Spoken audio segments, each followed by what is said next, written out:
Good day, everyone, and welcome to this phenomenal session here at the Meticulous Moments podcast, where we facilitate community upliftment through leadership development. I am Juanita Kapp from South Africa, but I'm not streaming from South Africa today. I'm with my wonderful and amazing fiance in Indiana, in Anderson, and we have been spending so much lovely time together. It's just been a blast. So I just want to say a hi and a shout out to Kevin. Thank you so much for making this introduction with Shannon the Cannon, our special guest today. Shannon the Cannon, Ritch, is 8 times world MMA champion. I mean, this is a wonderful opportunity for the audience to learn more about you. Now, I know Kevin mentioned, Shannon, that you fight against suicides. He always speaks so highly of you, and that's how you guys connected. Tell us a little bit more about that. Well, I go and do anti-bully assemblies across the nation. I talk to kids ages, kindergarten to 8th grade, usually middle school. And I was bullied as a kid, and I really am an advocate on bullying. And there was a time in junior high where I was actually going to contemplate suicide, and I just don't want any kids to have to go through that. If they want to talk to somebody, I'm there for them. I reach out on social media, and I just let them know that there's somebody there that's going to listen. They're not alone. And to fight back. There's times when you're bullied and you don't know what to do. Should you tell your parent? Should you tell the school teacher? Should you tell the principal? Should you tell your best friend, your mom or your dad? And I say, yes, tell everybody, tell somebody, because it's not like tattling. You're not a tattletale. You could be saving somebody's life. That's it. Yeah. And that's also, in a sense, creating awareness, like Kevin does with his stopping gun violence, and stopping fentanyl, is bringing that awareness. And I always tell people that go through that in silence, when they suffer in silence, it's giving yourself that voice, breaking that silence, because I think a lot of people suffer in silence, and it's not necessary. Right. And you can go to that website, stoppinggunviolence.com or stoppingfentanyl.com. Yeah, it's a great website. It's great awareness, and just getting it out there. Let people know they're not alone, and there's other people out there maybe with the same issues, and they're there to help. They're there to listen. Yeah, they're not alone. Absolutely. Just knowing that gives people hope again. I love to connect the person that we are featuring, the attendee, our star for our sessions. I always like to make a connection between the audience and our interviewee. And I wanted to ask you, let's start with your childhood. Let's talk about key factors in your childhood that made you the person that you are today. Would you like to elaborate a little bit on your journey? Yeah. I mean, I grew up in a really small town. We had 3 stoplights, all dirt roads, and it was very, very small, very tiny. Everybody knew everybody. And, I got picked on. I was the smallest kid in school, and I was predominantly white. The school was Black, Mexican, and Native American, and here I am, white. I have some Native American in me too, but I look white. And I was just an easy target because I was so small, and I got picked on literally every single day. That's why I hate bullies. So I took that. I ended up starting wrestling in high school, junior high. I've been wrestling since I was 5, and I took that. And then I watched this crazy movie back in the 80s. It was called Bloodsport, and it was Jean-Claude Van Damme. So I wanted to go to Thailand. I wanted to learn how to do Muay Thai kickboxing. So I saved all my money. After high school, I graduated and I went to Thailand. I learned Muay Thai kickboxing. I went and trained with a gym called Fairtex. They were in Bangkok, Thailand. Came back to the United States. And then a couple years later, in 1993, Fairtex, the guys I was training with actually came to Arizona where I live. So it was like a reunion. I got to go train with the guys I was training with in Thailand. So 1993 was a big pivotal career for me. Also, that was the year I got to see this thing called the Ultimate Fighting Championship, the UFC. And I watched these guys fight, and I'm like, I got to do that. That's for me. That's what I want to do. So I met some UFC fighters, hung out with them, learned what they're doing. And they literally took me under their wing and said, this is what we're doing, and this is how to do it. And this is how to become a professional MMA fighter. Wow, that's amazing. And, it all started there. And when I was thinking about this, our virtual coffee that we had yesterday, you've been in the MMA for 30 plus years, right? So that's quite a journey. Who are the people you've trained with that you enjoyed the most training with? I got to train in Japan with Sakuraba. I've trained with Frank Shamrock. I've trained with Dan the Beast Severin. Yeah. I trained with Rick Rufus, Boone Kurt from Fairtex. Yeah. Bob Carmel out of Fairtex. I've trained literally with tons and tons of high level guys. My jiu-jitsu coach is Carlos Machado. Now, if you don't know anything about the Machados, Carlos Machado is the cousin to the Gracies. Now, everyone understands that the Gracies brought jiu-jitsu to the United States. Well, actually to the world. But Carlos and his 5 brothers, or 4 brothers, there's 5 of them, they came from Brazil as well, and they're all cousins. They all trained together. So my coach, his uncle, invented Brazilian Jiu-Jitsu. So I mean, it's really cool. You were trained by the best, absolutely. You have to, as a MMA fighter, be able to, of course, fight standing. But when you go to the ground, you have to know what to do, the terrain. Do you have a signature move? Because I know most MMA fighters have a signature move, like rear naked stranglehold. Some I predominantly I love the lead leg kick, hook kick. I love to knock people out with the lead leg hook kick. It's a karate technique. It's fairly underrated. Nobody knows about it, but it works. It's a really good technique. I love the spinning back fist. Yeah. And when we go to the ground, I like the rear naked choke and the arm bar. Yeah. And if a leg lock, I mean, I've trained with Oleg Taktarov in Russia, and I trained Sambo. So if there's a leg, if there's an ankle, I'm going to grab that ankle and take it home with me. Yeah. So, I've got several finish moves. Yeah, I love that. I absolutely love that. Whatever presents itself, right? I think what I like about jiu-jitsu is it taught me some valuable principles, not only in the sport, but in life. You always have to kind of think 2 steps ahead. What's your opponent's next moves? What are the next moves going to be? So we learn a lot through jiu-jitsu, and whatever presents itself, if that door is open, you take it. So let's talk. And 2 things. Yeah. 2 things, really. 1, you got to breathe. Yes. And number 2, you never give up. Never give up. That's true. It's a different type of fitness. I was talking to Kevin the other day. We were driving from Denver to Indiana, and we were talking about, the fact that being jiu-jitsu fit and being boxing fit and being karate fit, they're different things. So in all of those, never give up. Just keep going, right? Yeah, absolutely. One day at a time. One day at a time. I like that. You mentioned that you were in the military. Tell us a bit about your military days. You're a veteran now, and I believe I'm a veteran. Mercenary. Yeah. That's right. So I was in what's called the 4th ID, the 4th Infantry Division out of Fort Hood, Texas. I was in the United States Army, did that for a few years. And then when I got out of the Army, I started doing executive protection, bodyguard work. And I had some friends of mine tell me, hey, there's this company, and this was in 2003. They were like, hey, there's this company, and they're going to Iraq, and they're defending and doing bodyguard work downrange. Would you like to try out? Mm-hmm. And I'm like, man, I wasn't really a special forces guy, and they're only really taking special forces. But yeah, I'll give it a try. Yeah. So, unbeknownst to me, I went to train with these guys in Moyock, Virginia, and out of 123 people, I was one of the 12 that got picked to be a bodyguard for the United States ambassador in Iraq. So, I was actually on the ambassador's detail, and then did that for a little while. And then, I was bodyguarding with Colin Powell, Condoleezza Rice, Donald Rumsfeld. I was a mercenary doing some stuff that most of the guys are tier 1 guys. And obviously I'm not a tier 1 guy, but I got to do a lot of tier 1 stuff, and I had some great mentors and guys that took me under their wing, taught me how to do it, and made some really great friends downrange. We're actually still friends today.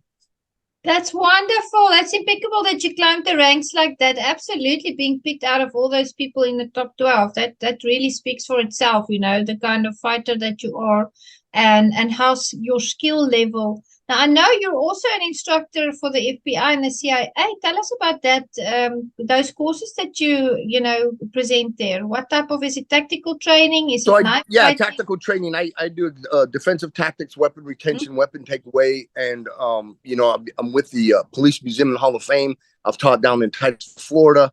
So if you ever get a chance, go check that place out. It's really neat. It's right next to NASA. But we have classes where we have CIA, SWAT, FBI, everybody's in there, and no one's cocky, nobody has a big head, everybody just wants to learn. Like that. And here in Arizona, I run a couple of different ranges. I have a long range for AR-15 platforms, and then I do a pistol range, And, I'll teach everybody from soccer moms that, people that never have shot a weapon in their life to police officers, FBI, SWAT, tier 1 guys. And I mean, all the time, I'm not saying I'm the best instructor. What I'm saying is you can learn every time from somebody. I actually go and take other classes and, I know quite a bit, but every time I take a class, I learn something new, something else. That's the truth. That's the truth. I have this martial arts group called MAM. It stands for Meticulous Martial Arts Mastermind. And I've got top world-class athletes in there, Shannon, amazing people. You would also fit in so well with them. And you know what always strikes me about these world champions, these people that have been doing martial arts and all kinds of sports out there, all kinds of arts for 30 plus years, 50 plus years, is they're always humble and they always tell me, Juanita, we stay white belts because we never get to a place where we know everything. We always keep learning. I love that. You can learn every day. I mean, heck, when I go to jiu-jitsu, I'm a 4th degree black belt in Brazilian jiu-jitsu. Heck, I learn every time. Every time I go to class, I learn something. That's it. You have to be open-minded. That's why, and that's why karate is really, it becomes a lifestyle because it's something that it just changes you. And it's something that keeps on developing us personally and professionally. You are also an actor. Tell us about your acting. I know you've been in 20 plus films. Tell us more about that. We would love to learn about that. So my jiu-jitsu instructor is Carlos Machado, and he just happens to be Chuck Norris's jiu-jitsu coach. And Chuck Norris was doing a TV show called Walker, Texas Ranger. Yes, I remember that. So I got to be on 2 episodes of Walker, Texas Ranger, Unsafe Speed, and Medieval Crimes. And that was what opened the door for me for acting. I did CSI Las Vegas. I did Numbers. I've done History Channel. I've done several different TV shows. And then I was like, man, I'd really like to be an actor and get into movies. So after a couple years, I got my SAG card, became a SAG actor, joined the union. And yes, I've been in 20 plus films. I've worked with some really great actors. Got to learn some really good stuff. I've worked with Mel Gibson. I've worked with Bruce Willis, Frank Grillo, Kevin Dillon, Cuba Gooding Jr., Mickey Rourke, Michael Jai White. I mean, I've worked with some really good actors. Fantastic.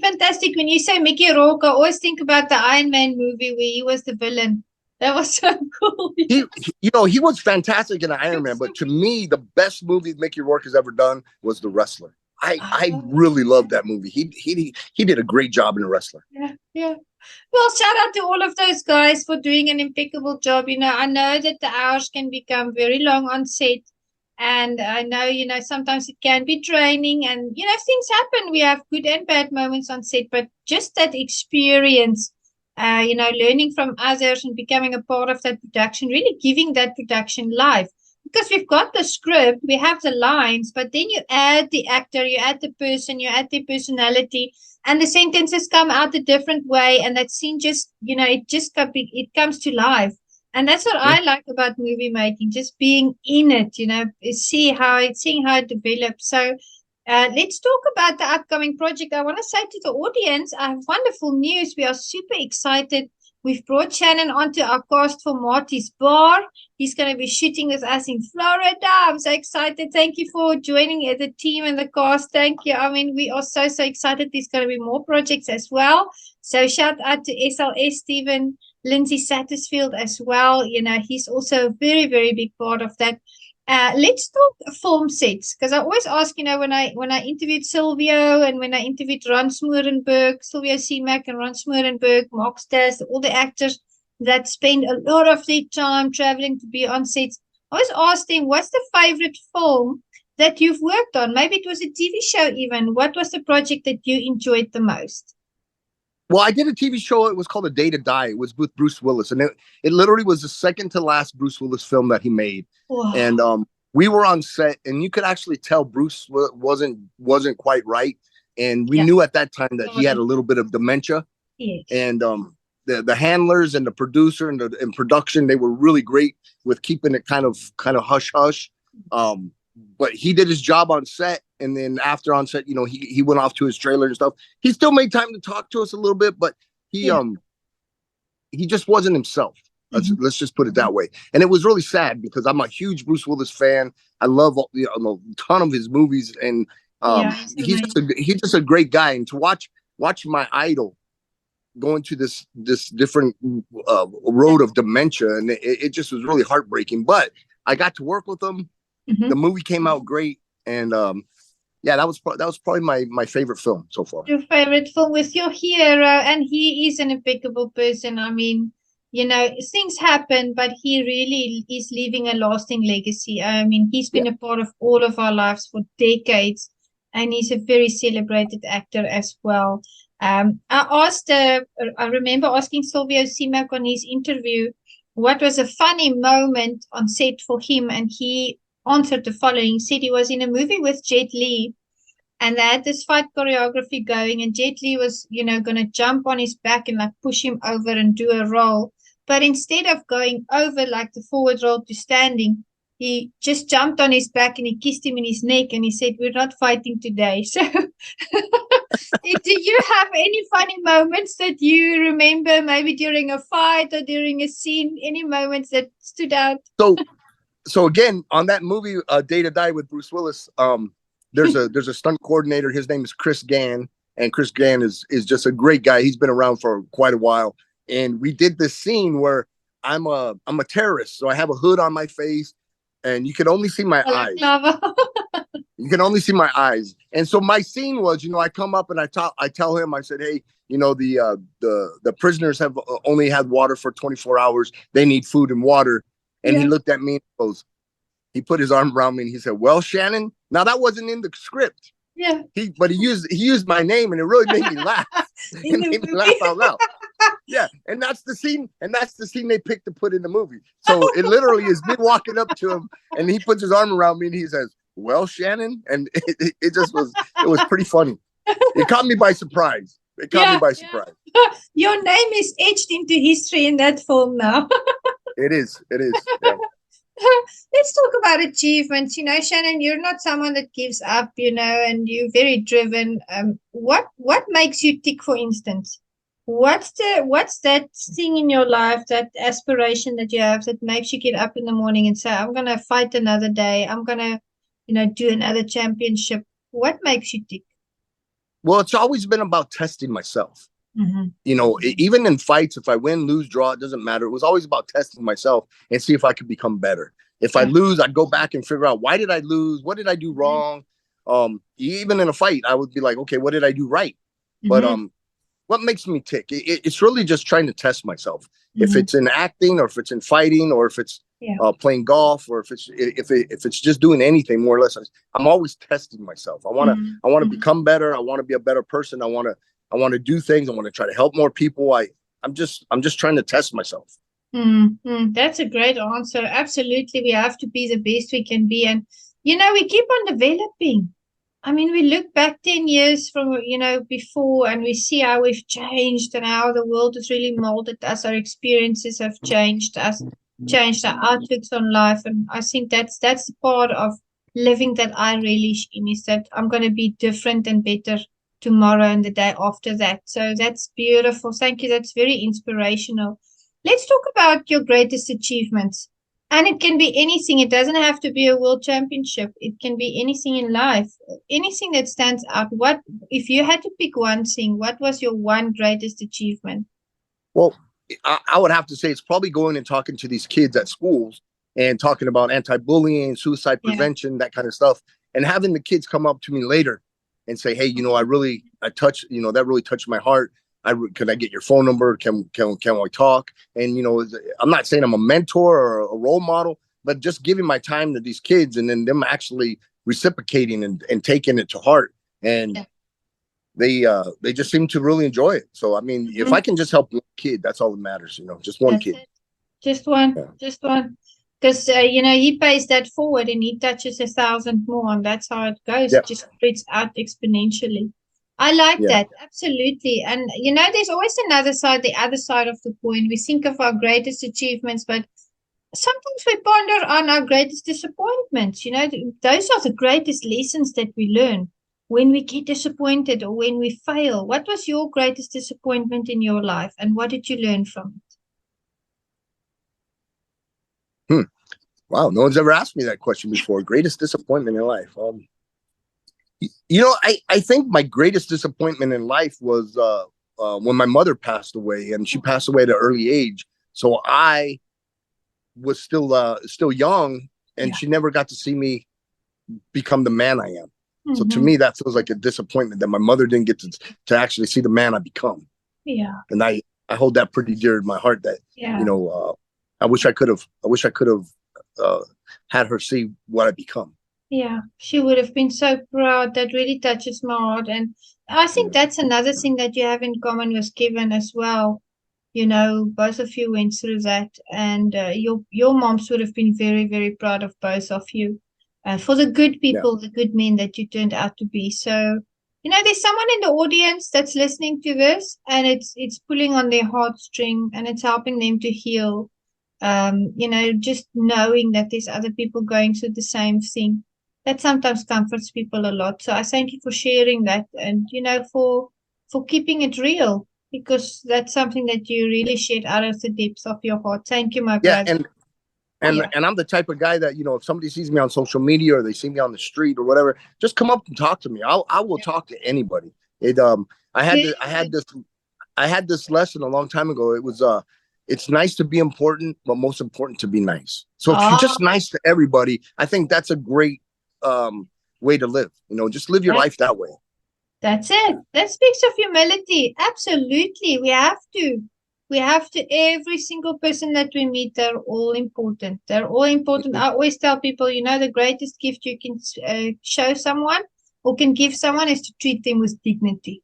So what I do, Shannon, when I go to the mall, I know every cleaner in the mall that I like to visit. I always stop and I always talk to them. I've rubbed shoulders with the best and the greatest people in the world, and I treat them exactly the same way as I treat the cleaners in the mall. I always tell them, if you did not clean this floor so well, I wouldn't want to come to this mall. I would have to drive all the way across town. You just make it pleasant because they're special. They're special. Everybody is special in their own beautiful way. Absolutely. Let's talk about life dreams. You mentioned something, but I want you to tell the audience about that. What is your life dream? What's your mission? You mentioned something to me yesterday. You want to be the next.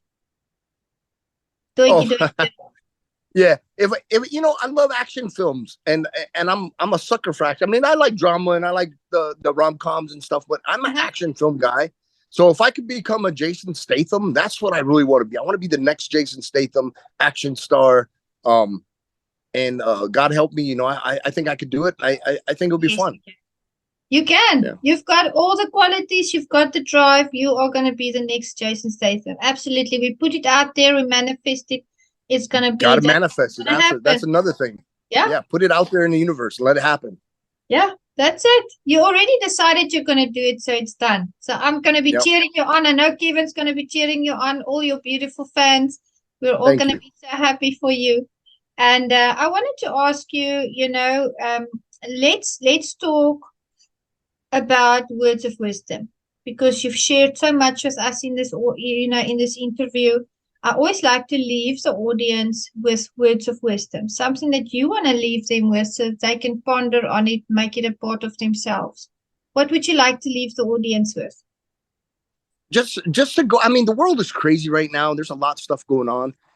You can't always give money. You can't always have a helping hand. I mean, there's so many people, but what you can do is you can smile. Just when you meet somebody, smile, give that smile and let that smile share. I mean, I see homeless people on the street all the time, and I smile. I let them know that I see them. I know that they're there, and I want them to know that somebody sees them, actually sees them. Just smile. I mean, just be nice and smile to somebody. A smile can go a long way, and actually a smile can change somebody's life. Yeah, that's the truth. That's the truth. Kind of how I am. I like that. I like that. Meticulous Moments audience, listen to what Shannon is saying. Give someone that smile and make it a genuine smile. Let them resonate in their hearts and make their day. That's a beautiful gesture. And that does, it's contagious. When you walk and smile. And especially now. They also smile. Especially now because it's the holidays. And the holidays, a lot of people get depressed. They feel they're missing their family, and then they get those suicidal thoughts. And I mean, just smile, make somebody's day. Try to help them and just be happy. Absolutely, I agree with you. That's going to be the Meticulous Moments audience mission because of you, Shannon, we are going to smile this festive season, smile more than ever, and just spread that joy and that love and that laughter. I wanted to ask you, do you have any shout outs that you want to do? Maybe family members or friends that you want to shout out to? No big shout outs. I want to shout out to the websites. Stopping fentanyl.com and stopgunviolence.com. Yeah, stoppinggunviolence.com and stoppingfentanyl.com. Right now, I live here in Arizona. We're right next to the border. The fentanyl problem is out of control. If you guys watch and look for a guy named the American Sheriff, Mark Lamb. He's running for the Arizona Senate. The guy is a Pinal County sheriff. He's the best sheriff in the world. He's running for Senate, and he promises to stop fentanyl. He promises to shut that border down, and that's what we need. We need somebody that's going to stand up and take it to the government and stop this fentanyl problem, because it's crazy. It's affecting everybody. It's affecting the whole society. I feel so sad, for the families that are negatively affected by that, the children. And that's why, you spread awareness, Kevin spreads awareness, and I just love these movements because it's making a positive impact out there. And, we commend you guys for doing that. It just takes one person. One person can change it. Just one person. So if you get it out there, get the awareness out there, let them hear it. And they're like, oh, it might change their mind. And they tell somebody else, and they tell somebody else. It's like a domino effect. We can stop this. We can stop this nonsense. That's it. We have to stand together. Yeah. I just want to thank you, Shannon, for making time. You have been such an amazing guest. I'm going to reach out to you. I also want to put you on board, not only with the films, but also on the martial arts group. You will fit right in. It would be I'd love to have you. That'd be great. Thank you so much. I thank you for your time and for sharing your wisdom with us. And you are part of the Meticulous Moments family now. So God bless you and have a beautiful festive season. We'll speak soon. Okay. Later. Bye. Thank you. Bye.